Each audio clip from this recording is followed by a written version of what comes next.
L'Éthiopie n'a pas pu régler jusqu'au vendredi 22 décembre 2023 une échéance sur une émission obligataire en devise qu'elle était censée effectuer le 11 décembre 2023. Ainsi, le pays a échoué à effectuer le paiement d'un coupon de 33 millions de dollars sur sa seule obligation d'État international. La bourse libyenne a rouvert ses portes à Tripoli, la capitale, avec 8 sociétés sur les 10 qui étaient cotées sur le calendrier de négociation. Cette reprise des activités après plus de 9 ans de fermeture de la bourse libyenne constitue un moyen de redynamiser l'économie du pays, malgré les défis persistants. L'État égyptien mobilise 5,6 milliards de dollars grâce à l'introduction en bourse de 14 entreprises. Les ressources mobilisées sont destinées à stimuler l'économie égyptienne impactée par plusieurs chocs exogènes.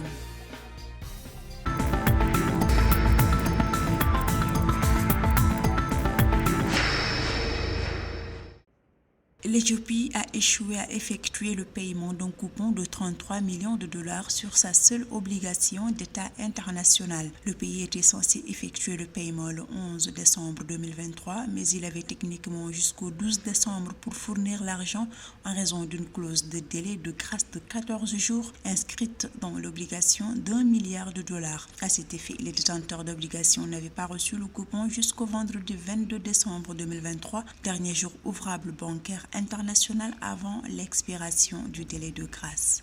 Cette violation ne fait pas du coup de l'Éthiopie un mauvais élève ou bien un élève récalcitrant en termes de paiement et remboursement de la dette. Le modèle de paiement des dettes de l'Éthiopie ne peut pas encore être ébranlé parce que le pays n'est pas encore en situation de cessation de paiement. La dette extérieure de l'Éthiopie s'est levée à plus de 28 milliards de dollars à fin mars 2023. Au titre du cadre commun du G20 au début de l'année 2021, le pays africain a demandé un allègement de sa dette, mais les progrès ont été initialement retardés par la guerre entre le gouvernement fédéral et les forces rebelles de la région septentrionale du Tigré.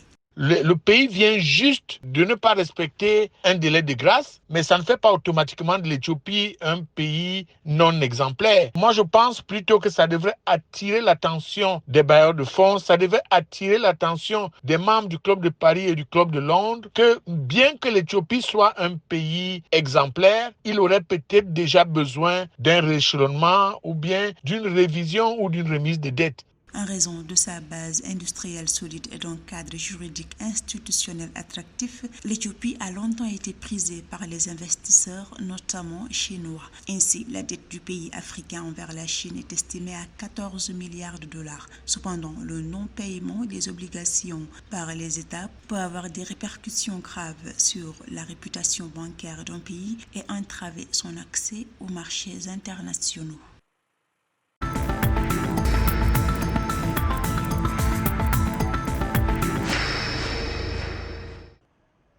En Libye, la bourse de Tripoli a rouvert le 25 décembre 2023 pour la première fois depuis plus de 9 ans. Les échanges se sont ouverts avec 8 sociétés sur les 10 qui étaient cotées sur le calendrier de négociation. Selon le premier ministre du gouvernement d'unité nationale, le marché boursier libyen s'efforce à provoquer une augmentation du volume des cotations. À noter que cette reprise des échanges marque la fin d'une période de fermeture imposée par les défis politiques et sécuritaires qui ont émaillé la nation nord-africaine.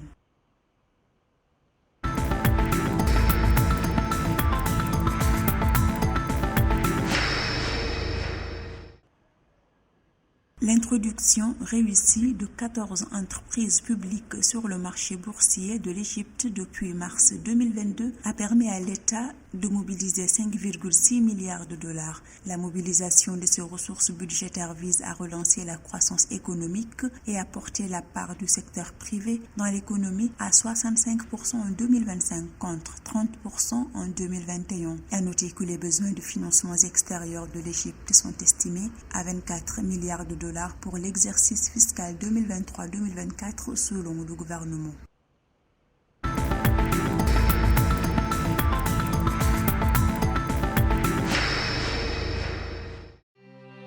Le port autonome de Douala au Cameroun, l'un des principaux hubs économiques d'Afrique centrale, va bénéficier d'un investissement majeur de 44,4 milliards de francs CFA de la part du groupe Sapro basé en République démocratique du Congo. C'est ainsi que le port de Douala et Sapro Logistics Cameroun ont signé le 21 décembre 2023 une convention.